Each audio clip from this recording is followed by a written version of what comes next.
very much, Thomas. So first, my apologies for not being present. I would have loved to be in Singapore, but I couldn't due to some calendar problem.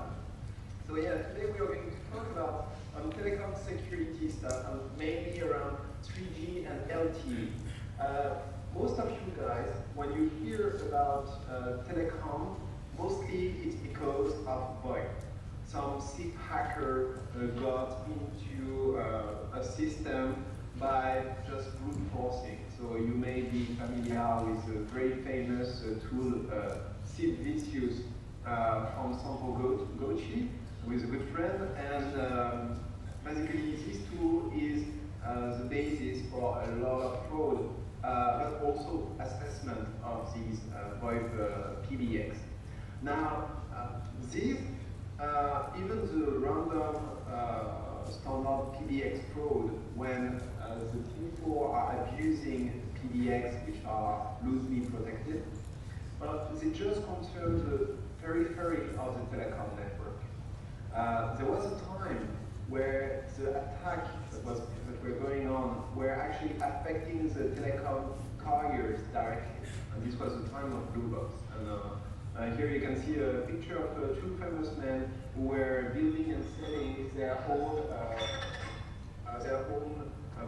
basically equipment to make this kind of fraud. Sometimes you may hear about some roaming fraud, but already it's the kind of problem that you don't hear about, and you rarely hear about the network horror stories that they directly deal with mobile network operators or telecom providers.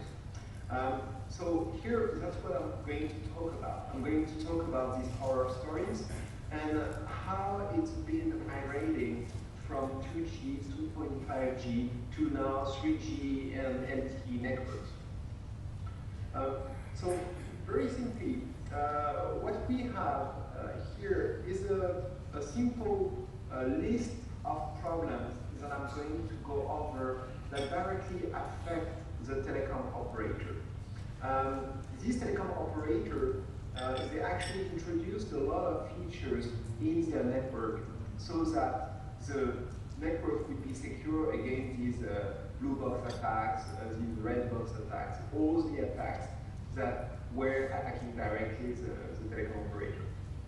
But still, there's quite a few attack and frauds that are affecting them on the business side, on the money side.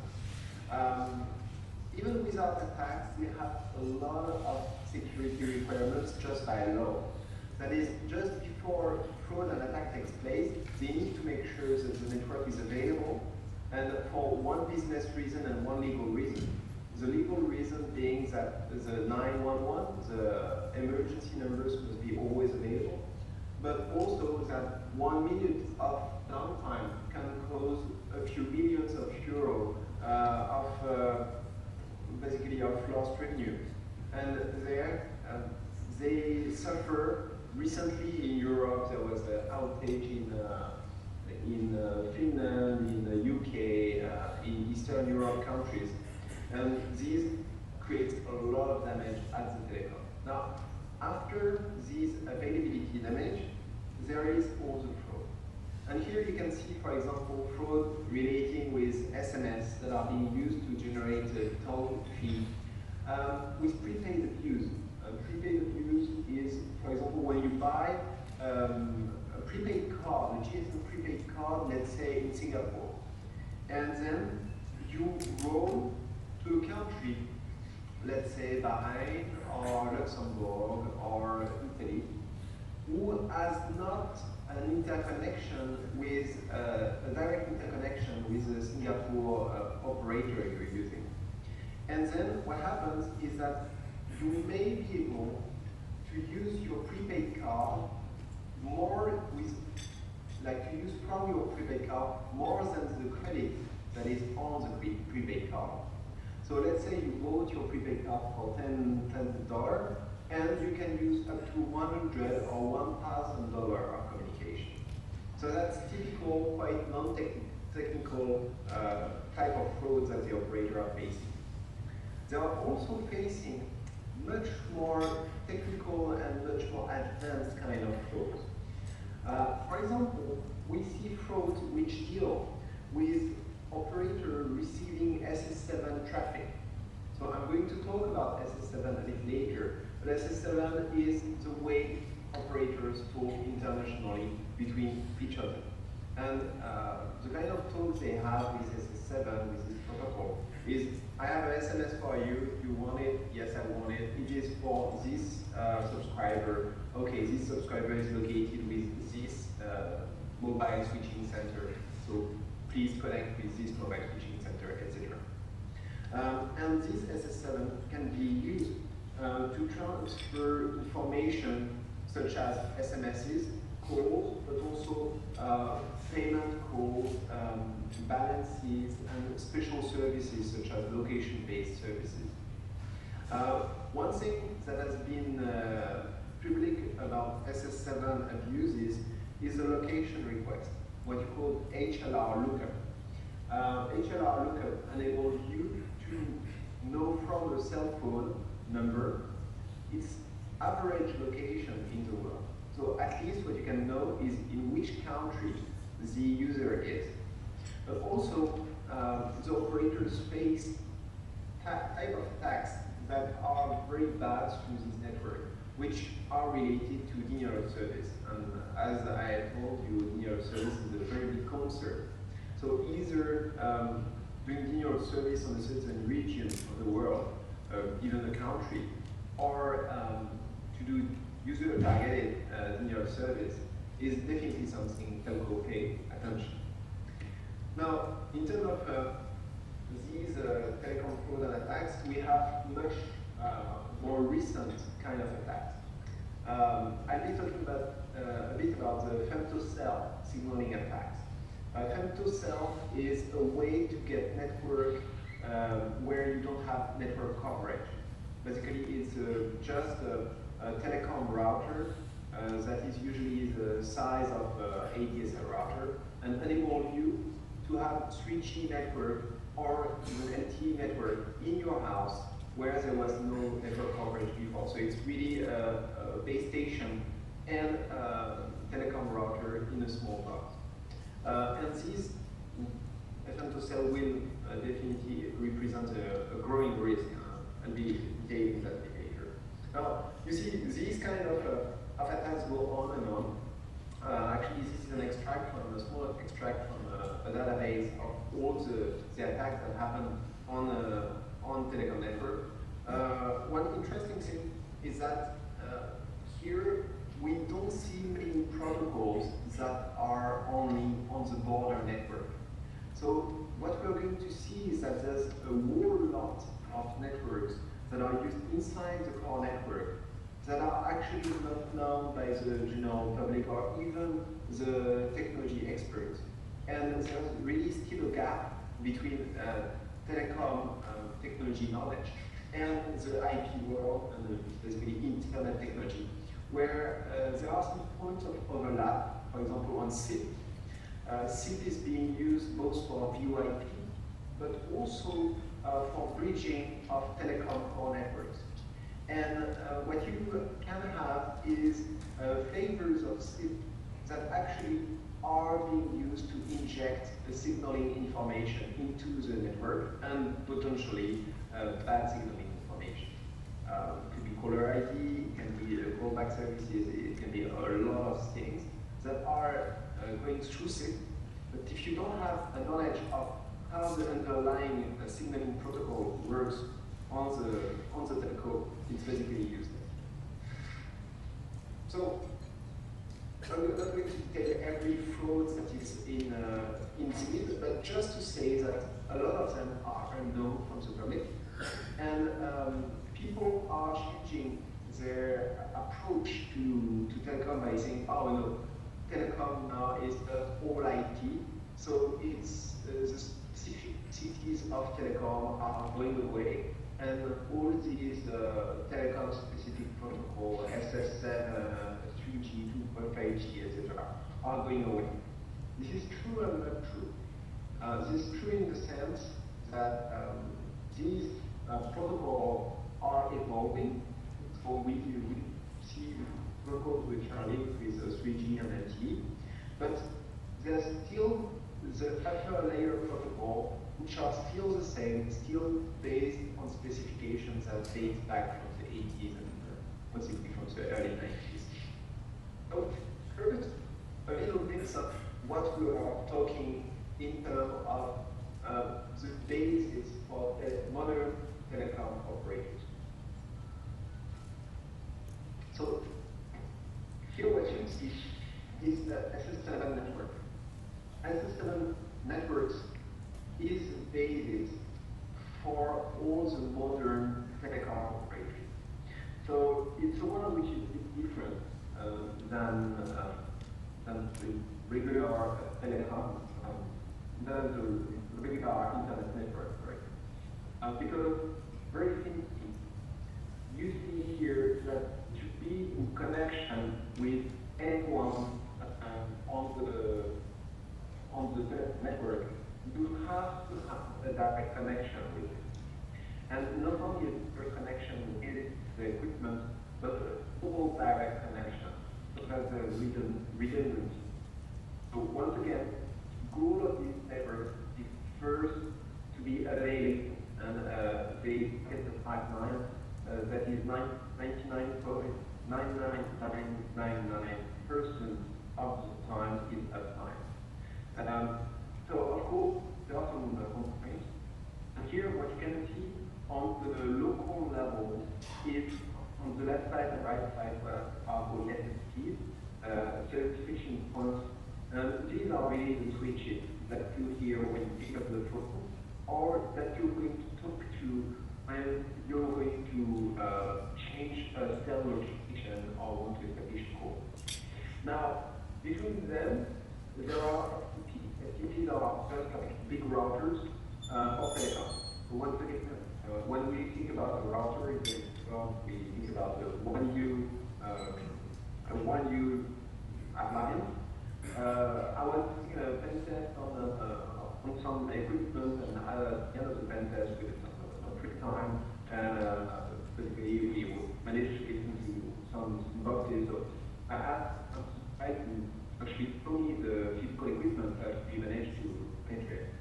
And he took me to the data center, which was really hidden in the middle of the town. You couldn't see it with the second data center right there. And took me to a rack and say, okay, here, this equipment is what you hack to, what you manage to control that. I look at the one server or 5U server it was pointing at, and I said, oh, okay, interesting, this is quite small. They said, oh no, what you hack into is really this server, for all the computers in the rack, and all the rack, the end of the rack line. So we have a huge big machine, and that has an impact. The impact of this is that these machines are hard to patch. They are big. They are going to stay in the network maybe for what we call the internet time forever. That is, there are systems that are operational and running for 20 years, and it's perfectly normal. And it represents the normal evolution of telecom networks. It actually takes a lot of technology that is updated. And this collaborates with new technologies thanks to evolution, adaptation layers that are going to make the services coexist and stay active without downtime, and even with the transition there won't be downtime. So these are legacy systems, and these legacy systems, basically when they stay there for a long time, they accumulate in a sort of layering situation. That is, that the systems that were installed for the 2G generation are not going to go away. They are still there. Then you deploy the 2.5G with a new equipment provider, Nortel, and you have new equipment coming in and interconnecting with the STTs and being integrated into the SS7 network. And then you have a 3G network, which is rolled out by, let's say, Huawei or blah. And then these equipment collaborate together. And then LTE with another new equipment provider. So what happens is that you end up with what we call here a legacy sandwich. These layers after layers of hard-to-adjust technology that it's good to say, even though it's not fixed, it's insecure. And people tend to only remember the new technology that is being deployed. So what you have sometimes is technology is present at the operator level, and the operator doesn't know about it or doesn't remember.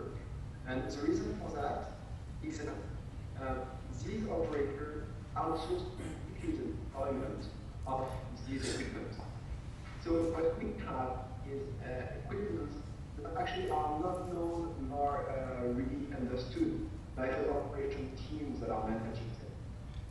And the situation of this legacy network is that you have a product that origin is thought to be very close. That is a network which was thought to be only available to people inside the operator and being operated themselves. This was another approach, and now it's basically still the security concept and defense mechanism, but the problem is, as we see, that not anymore in all reality. So, happening is that with internet, there was actually some kind of war between the people who defined the SS7 and the people who define internet. As you know, internet was defined by a group of engineers called Internet Protocol, the group of engineers called IETF, Internet Engineering Task Force, and the SS7 and all the telecom protocols were originally developed by ITU, International Telecom Union, and they were competing standardization bodies. And somehow IETF won. The IP protocol showed that they were flexible, effective, light, to the very heavy ITU protocol. And what we have is a situation where basically the telecom said, okay, IP works very well, so let's use IP on new functions, and let's relate all the old functions on top of IP. So instead of IP protocols that were deployed, maybe some of you are familiar with Radius. Well, traditional Radius for diameter when used in order to do AAA authentication between several equipment and central database of the telecom network. So the central database of the telecom network is called HR. And this diameter and also this protocol are now used with a lot of specificity to telecom, which are still regularly used by ITU. So you still have to digest 200 pages long documentation to detail just how one equipment can say, okay, I'm alive, so the equipment. So still it has a lot of evidence. Also, in order to transport all the data, all the legacy data from SS7 and the protocols, basically I define something called SyScan'11. SyScan' is synchronous transfer, and it's FTTP, which is a new protocol exactly like TCP, on top of IP. So you can pretty much in your head replace FTTP with TCP, but it has a few features, such as the ability to connect from multiple IPs to other IPs. Here, in this little diagram, what you can see is actually here on the topmost in green, what we call the HSS, which includes the HLR function. So that's the main database of the operator. Then we're going to have basically the layers of the operators, which are all layers of planes, and which enable the database to communicate up to different access networks. So you have, for example, the RAN, radio access network, which is basically connecting your UMTS or your 3G telephone to the equipment. And then the equipment are here, for example, the equipment that deals with the packet communication. So when I say packet communication, the technical name is used in selective PS, so packet switch domain. So the PS domain, and then another part which is the TS domain, which is really the vertical, so the circuit switch domain. Then you have many other entities available of IMS and 3G. It is to integrate a lot of different accesses into one single network. And here this one single network is integrate the wireless LAN, ADSL, IPTV, and now the evolution with LTE. With LTE, it's become a bit different. With LTE, basically, the operator witnessed the fact that the architecture was too centralized. So with LTE, they told the equipment manufacturer, who said, okay, we are going to adopt even more an intent-like line, and we are going to do more peer-to-peer between the different equipments. So now you don't speak to a base station, you speak to an e-node P, and it's an evolution from the node P from the 3G. And these e-node Ps are really the cells that are going to receive your messages, your radio signal, and that includes the telecom network. Now, these e-node Ps do something very specific in LTE. They stop being only talking to a central controller, but they also talk peer-to-peer between each other. And they do that through a protocol called X2. This protocol X2 enables them to coordinate in a small cell situation, some direct communication like handover, which doesn't require like major coordinator to be involved. And for handover with the coordinator, then you're going to talk to LME, and LME is really like the mobile switching center, which is then going to talk to different parts of the network, such as the packet-related gateway, such as SGSM, and the serving gateway, which is really the main point of connection to the telecom network for all the e-node. So we're going to even more IT-minded protocols, but also we're going to simplification of the protocol. For example, protocols that are used between e-node and enemy coordinator is much simpler than traditional protocol in terms of state machine, and we'll be looking about that when we talk about practice. Now, in terms of consequences of this more IT approach, we see that all the network is more able to talk to all the equipment in the network. So that means that there's less segmentation and less layering of the network. That means that if I'm the HLR, HS, for example, I can talk to equipment that before I could not talk with, such as e-node.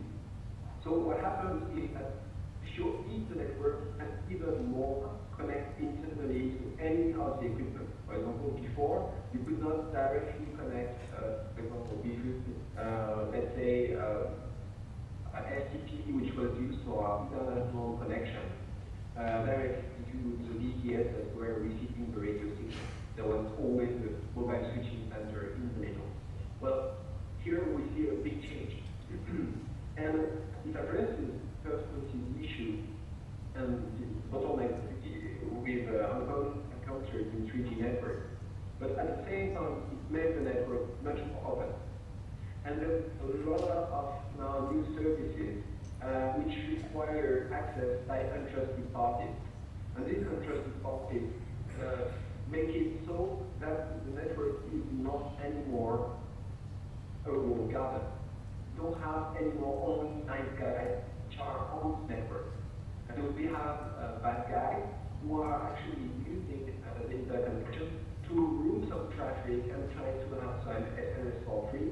So the kind of attacks that we've seen just at the beginning of open SIP, we start to see massively now in the operators, but they don't see. And we are going to see how we see the attacks. So, in terms of what is seen into the network, there are many attacks.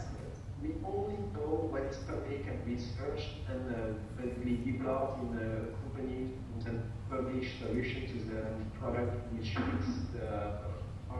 or open source research project, which shows the kind of problems that are on the network. Here, what we see is we see, for example, that on the mobile end, there's a lot of research, for example, on recently there was a great presentation from people who, like I think it's Colin Klinger and some other guys, and they did on research on SMS and SMS service on mobile equipment.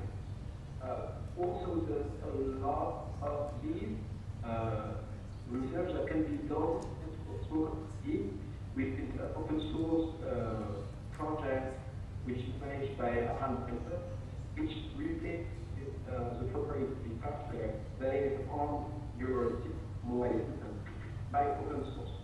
And this is very important because by having open source there, you can start to simulate stuff that you couldn't simulate with all people proprietary operating system on your mobile phone.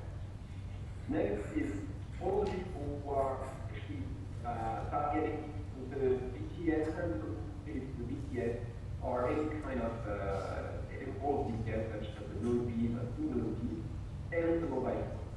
So here there's some effort, for example, on the cryptocurrency that is a very type one and is right through and then basically don't see right now it's no and some researcher is looking Germany. And also we have a RC department who going to work on research on data virality. That is virality inside the systems which communicate with the zero-digit network. So this is very important because these kinds of bugs deal directly with some proprietary software which is in literally billions of rules and which is very hard to change because you can rarely get updates for your internal kit. Basically, that's in the renewable state. Then what we have is first one, OpenDSP, which is taking the whole network on the retail side and then to basically act on the whole chain, the channels and hacking. So here we have effort from TFT, from Vecti, and from ourselves in order to show the problem linked to the disruptor as a whole. But the big problem with central cell that you're not anymore on the radio side. With the central cell, you actually get a direct connection to the signaling network inside the operator. So with this, you have a nice technology which gives you the ability to hack into the signaling network of the operator, with the core of the operator. Now, because we have next also the HLR lookup, so which is earlier, and SMS injection, the kind of problems that you can do with not only on the end the equipment, but at the same time on the SNSCs themselves. And then what we're going to really look now is how we can attack actually the whole technology network. That is, what are the kind of vulnerabilities inside the network and how to get inside the network from the whole point of view. So here, that's where we start the way through and with a few protocols. In terms of approach, when you're attacking the telecom network, the big question is very often, how do you get access? And when you talk with the people who are actually managing the network, like, how can I manage all these entry points into my network so that people don't access it? Because actually there's a lot of ways to get it. Sadly or luckily, I don't know, it's not like in the IP world where you have a recipe and you have networks and you have a lot of programs that tells you, oh, you have to do this and this and this to get into the network. And this is definitely not the case in telecom. And the basic reason for that is that from each telecom environment, each operator is very different. They have different legacy sandwich, so which is hard to eat. Then, as a result, a different mix of technology and a different mix of equipment. And if you compare North-End media gateway with Huawei gateway with Motorola media gateway, it's not going to look at all the same, even though the protocols are mostly the same, but they are very different. But the steps that we have are exactly the same as in normal IP security. First, we are going to footprint the network.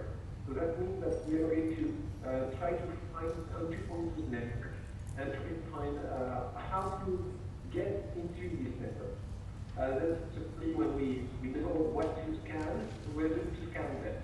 So we know which are the address spaces we are targeting, which are the equipment, then we are able to know which are the equipment that are particularly in the stage and what the vulnerabilities, and then with try to intrude into them, to do the exploitation, demonstrate the impact, and then move on to protect and detect.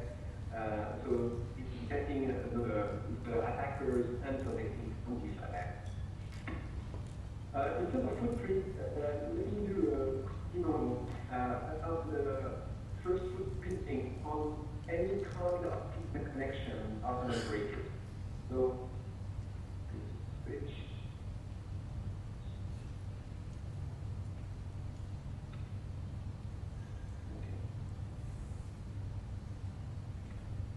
So here, what we're going to see is we are going to see the footprint of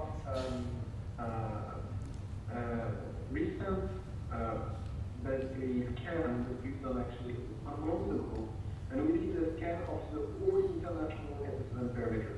So what was previously something that was a walled garden now is available for connection for 10,000 euros.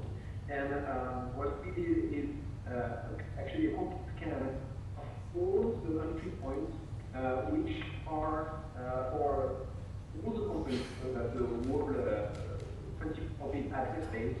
And here what you see is actually a map, which is the map of all the entry points for the telecom operator at the international level. So these entry points are the yellow dots. The yellow dots that you see are actually systems that are interconnecting whole networks. So that is, between each of these yellow dots, what you're going to have is you're going to have one network which can be a test network, which can be an SNSC to deliver SMS, which can be, for example, just a simple test bed, but which can be also for a million users network with bad communication and people using these entry points to exchange SNSs with other operators. So what we seen before as a complete closed network, things that was not available for scanning, that was not behaving like internet is actually like on the internet. And very often when we talk to operators which are basically looking at this, they ask us, okay, but did you manually enter all this data? And of course not. Of course, we know nowadays what can and dynamically covered, and then we brought that information from ITU to identify source of the point and of the address. So this is where I talk on this point code word. Point code are really connected. It's like IP addresses, but they are not offered to bit as IPv4. They are in 24-bit or 14-bit. And here, 18.4.7.3 is here a point code that is an address that then you can target account to get into the operator.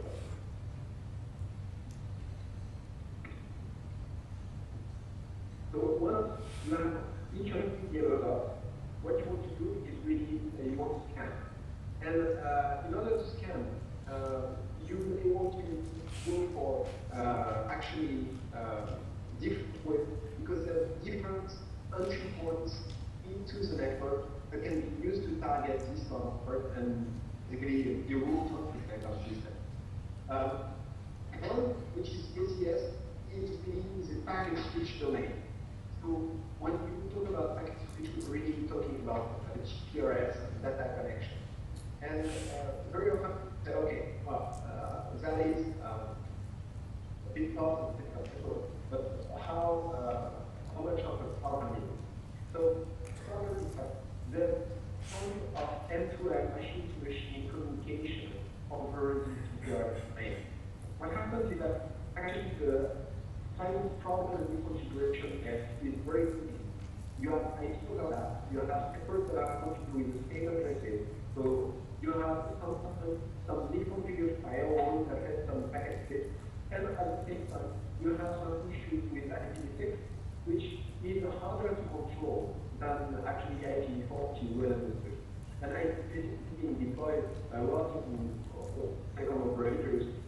You start to see some protocols that should not happen. And this is one of the easiest ways to actually get in network is through this connection. To get to the network, this connection, the packet switch domain, use GTP. So it's the GPRS Singaling protocol. And these GTP are actually doing over into this network. You have a lot of ATM, so a lot of dedicated network, but a lot of configuration. It's really like if you have, let's say, I don't know, maybe 100, 200 to 5,000 roaming users VPN. We need to access to many different some for architecture. Some other operators, and many of them actually, get packets to split from one network to the other. And the problem here is if you can get to have one packet split from M2M or CDN network into the core network. And if you're able to actually start to split GTP, which is system protocol, with your telecom operator, you're going to be able to manipulate a lot of it because it should never be exposed to the user. And actually, you still see HTTP which enables you to connect either from the data side or from the internet side. Then you have something next, which is sensor. So sensor because was really bad in the beginning. You have good, but basically putting other links that don't need to be done. It has been a bit improved, and basically you're working with the network operators through IP segments. And these IP are very often protected by a SIM card which is inside the sensor cell. And the SIM card is going to provide non-repeatable keys to the IT sector more. So basically, here it's supposed to be a bit more secure. You see that there's a lot of compromised actors. One very simple is removing the SIM card and just establishing the EAP and the IP sector just by yourself. So in this way, you actually don't need really much the IP sector information, but you got the IP set information from externally looking at the fact of the you recover some data sources by analyzing the fashion or manipulating the goods. And you can see here, when you use this system, you're directly in contact with the signaling network of the operator. And in contact, you're directly talking IT with critical elements and infrastructure of the operator. This is the HLR, HSS. Which you're talking by networking, the network, which you talk with the routing, with NTT and lots of different services, but also HSR, which is a home node B, so that's the name of the several name of the system, and so home node B access protocol, and this is actually what enables you to do some kind of attack. So in order to scan this network when you are inside, either through the GPRS tunnel or through the capital cell, you're going to want to scan the network which is mostly dealing with STT. And STT is a bit different, and but it should be better protocol of security. Actually, the implementation of STT which mostly gives support one protocol of Telecom, SS7, SyScan'11 Singapore. They are not as particularly. So what we have is a physical scan where you send any packet and actually get what we call positive answers or negative results. That is outbound packet that is stored in the program. So it's as easy as scanning TCP, but then you're going to have positive and negative answers that are provided to you during routing. It was currently this technique was printed in a tool I developed, which was a TCP scan, and then this was ported into Nmap. Actually, these tools don't work anymore because it's so at all as before. But now we are adding new tools which enable to basically do the same like SyScan' engine. What we have in terms of consequences is that